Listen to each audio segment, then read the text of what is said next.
So ngayon pala nandito tayo sa Abu Dhabi City sa may Al-Pala area. So mga 30 minutes drive mula rito sa city. At samahan niyo ako, bibiyahe tayo.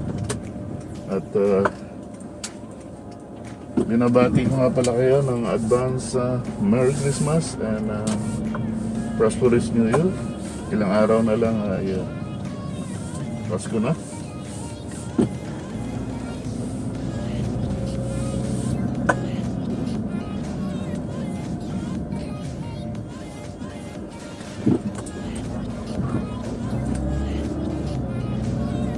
Dito naman sa Middle East ay hindi masyadong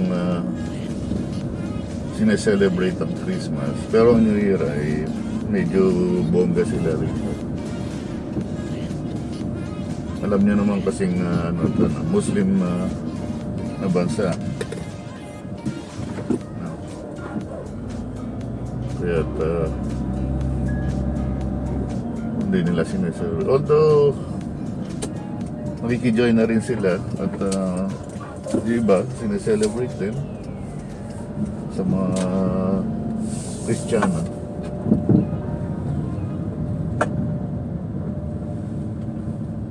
Mga kaibigan, office mates. Dito kasi mahigpit ang pag may defect ang sasakyan mo, tulad yan, mahalang violation fee yan. At least mga 500 dirham, so mga $120, 7,000 pa dyan. Malaking pera rin kung i-compare mo sa Philippine peso. Actually dito malaki na rin. Ano sahod na ng isang kasambahay dito yung violation. Kaya nakapanginayang pagka ganyan. Nape-penalty ka.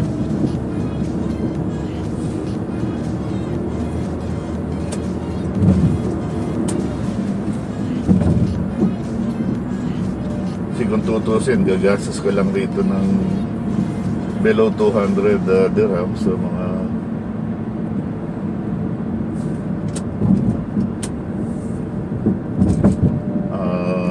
$20 siguro, you know, to $30 compare mo sa violation na $120.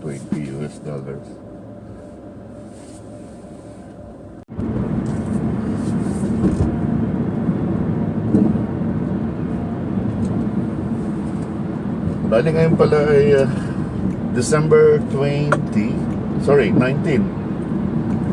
December 19, 2021, araw ng linggo dito sa Middle East. Siya nga pala, for your info, by January 2022, binago na ng UAE ang kanilang weekend. So, kung dati ang weekend dito ay Friday and Saturday, ngayon ay magiging Saturday and Sunday na. Bali, sumunod na sila sa international standard para makatch up at makarecover ang economy rin nila. Sasabay ba sa buong mundo? So, di ko alam kung malaking changes ang mangyayari rito pagdating ng January. O malaking adjustment sa bawat kumpanya.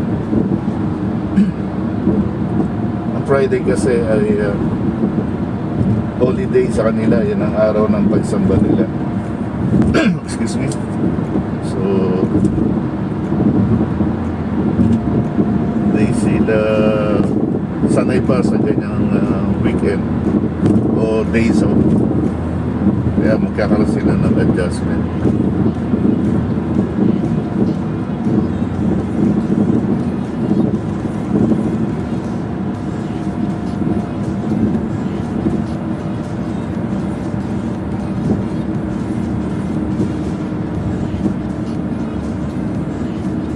Malamig naman ang panahon ngayon. Siguro nasa 25 siguro. Medyo amihan na siya. Dito sa Pinas.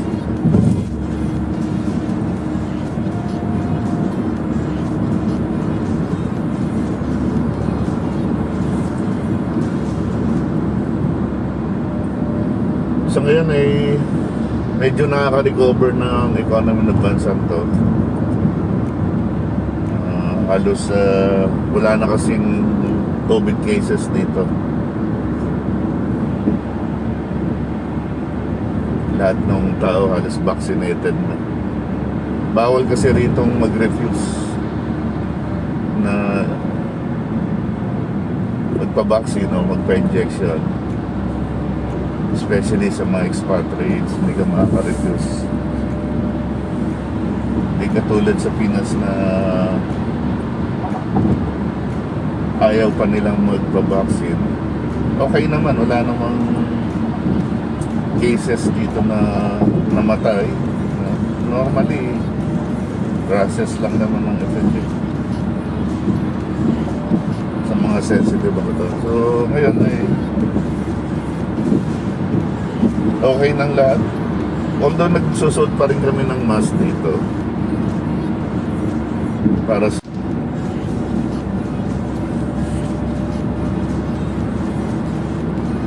approaching tayo ngayon sa Sheikh Zayed Stadium, Mosque, Grand Mosque sa right side. Ganda ng view niya.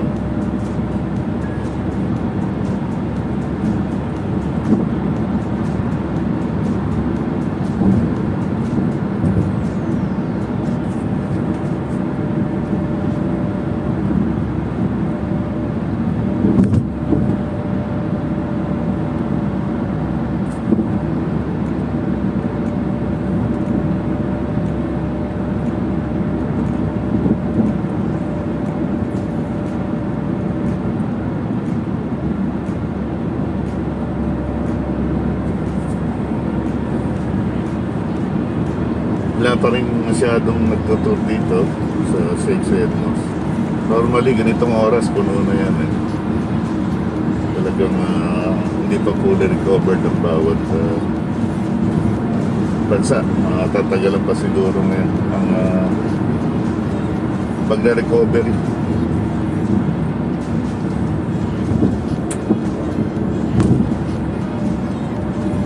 Pero iba pa rin ang mayamang bansa. Ang bilis nilang ma-adjust lahat. Ang bilis ma-vaccinate lahat ng tao. Mga procedures talagang sila mahigpit. Mabilis ang action. Saka walang politics dito eh. Hindi ka pwedeng umontra sa desisyon ng hari rito o ng Sheikh. Basta kung anong sinabi ng presidents o board ng hari, mag-desisyon sila kung anong gusto nila.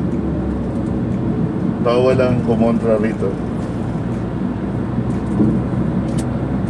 And una sa lahat, bawal ang corruption. Hindi pwedeng mangarap. Haram sa kanila ang pagnanakaw dito.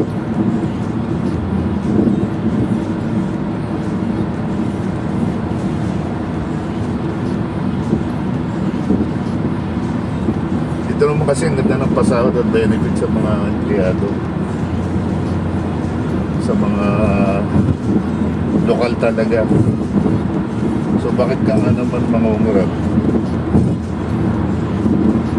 Mga empleyado ng gobyerno rito, mga kapulisan, wala nang mangungarap dito, bawal. Kaya kung mapansin nyo, wala kayong makitang mga pulis na naka-standby dito. Wala traffic aid, wala. Lahat kasi naka-CCTV. So wala silang deployment. Except na lang may mga patrol dyan na nakabantay pa isa-isa. In case of emergency, may hinabol yun. Dito naman kasi pag may violators na driver o sasakyan, ang bilis ma-detect dahil focus lang yung CCTV sa mukha. Kahit tinted dyan, heavy tinted sa sakyan mo, pag pinocus yan, talagang detected ka na. Ang bilis mahuli. Wala kang kawala rito. Kaya ang crime dito halos 48 hours, 24, 48 hours solve ka agad eh. Ganyan sila kabilis at kayaman.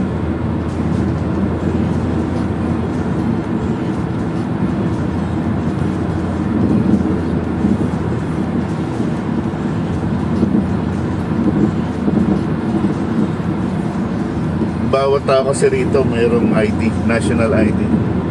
And then my fingerprints, eye scan. Rehistrado lahat ng tao.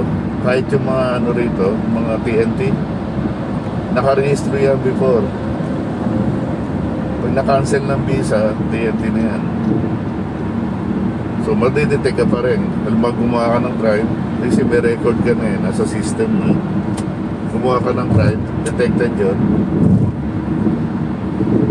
wanted ka at madali ka mahuli. Kasi bawat transaction dito kailangan may pakita yung ID mo. Kahit magpadala ka ng pera, pumunta ka sa isang mall ngayon dito, kailangan ng national ID, i-scan nila yan. Importante yung national ID. Kaya sana sa Pilipinas matuloy na rin yung national ID. Kasi kahit yung mga politician, hindi sila makakalusot sa gagawin nila o ginagawa nilang kalokohan.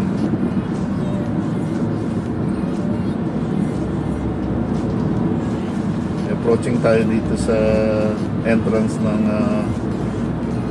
workshop area, Mussafah area kung tawagin ito.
Okay, dito na tayo.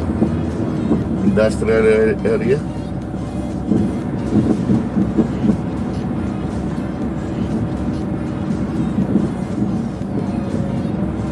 So doon tayo pupunta sa bilihan ng spare parts na Hyundai o mga Asian car.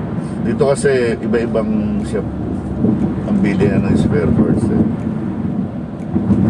Kung American cars o European, merong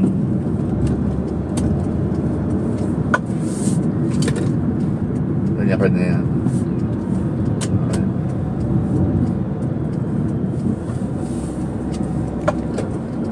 Okay, diretso lang.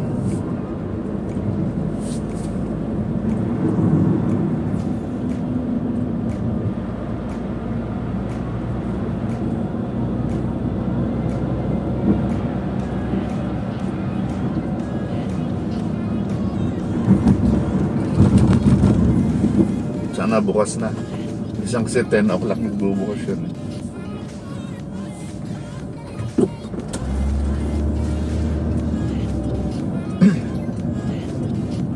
Okay, kanan tayo rito.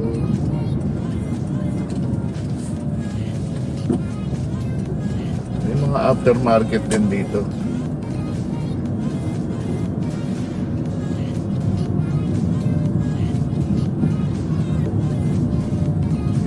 Pangalan niya is Palati dito sa right side na.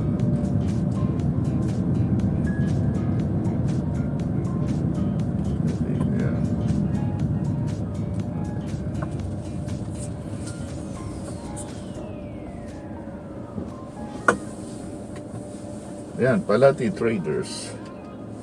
So dyan ako madalas bumili ng spare parts. Okay.